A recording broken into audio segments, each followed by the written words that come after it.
This next scientifically proven study technique is to think about your thinking. Think about my thinking? You're like, that sounds like some 300 BC philosopher in Greece who's sitting around thinking, let's think about how we think. Think about your thinking. Evaluate yourself. Only you know what's going on inside your head. A lot of times I have people come to my office and they're like, Dr. Kendall, I need to learn how to do better in your class. And it's not hard for me to see what's going on inside their head. They're thinking, what's the trick?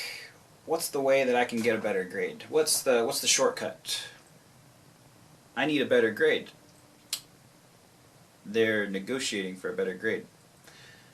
But only you know exactly what's going on inside your brain. It's hard for me to tell if they're genuinely studying. If they're genuinely studying, then maybe they need to try some of these other study techniques. If they're not genuinely studying, then you need to have an honest conversation with yourself. You, yourself, and I. No. Me, myself, and I.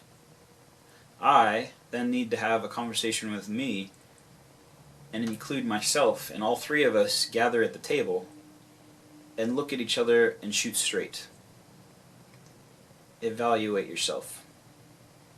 Assess your level of learning. Ask yourself, with active recall from reading, do I understand this?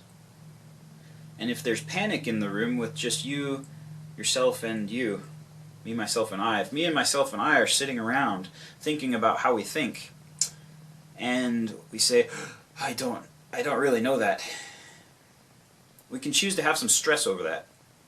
Or we can make an active plan on how to address our lack of understanding. There's plenty of resources on campus. There's plenty of resources sitting in the room next to you, other people learning. Maybe you need some new study techniques. Maybe you need to meet with somebody else that's also studying that topic and learn how they're learning that topic and figure out what they're doing. Emulate some of those people. There's this phrase in the military called fake it till you make it. I'm not telling you should fake it up to the exam and then fake it on the exam until you make it. I'm telling you, fake like you're a good student. Fake like you know what you're doing when you study. As you're doing that, evaluate yourself and continue to make active plans to study new, to study different, to study with purpose. Assess your level of learning. Keep negative thoughts from creeping in. If you have, oh, I'm never going to make it. If you have, oh, that's what they said. That's what my boyfriend said, or that's what my girlfriend said, or that's what my father said, or that's what my mother said, or that's what my uncle said, or that's what that teacher in high school who didn't have a master's degree, maybe he didn't even have a bachelor's degree, maybe he had a bachelor's degree in a discipline that he wasn't even teaching, and he taught you in high school and he said, you are just a slacker, you don't know what you're talking about. Keep those negative thoughts out. Negative thoughts stay out. Alright? There's no place for them. You need to think about how you think.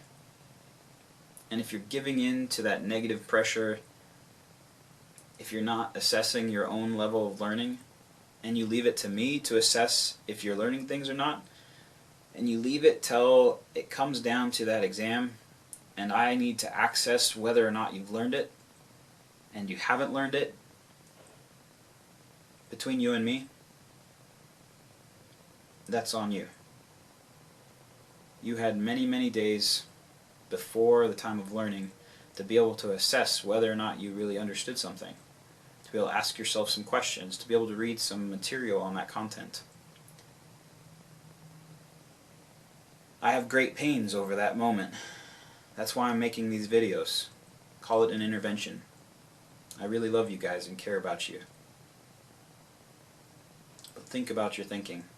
Evaluate yourself. Know thyself. Ask yourself honestly, how is this going? I didn't mean to be so somber there at the end. That was a little dark. Sorry.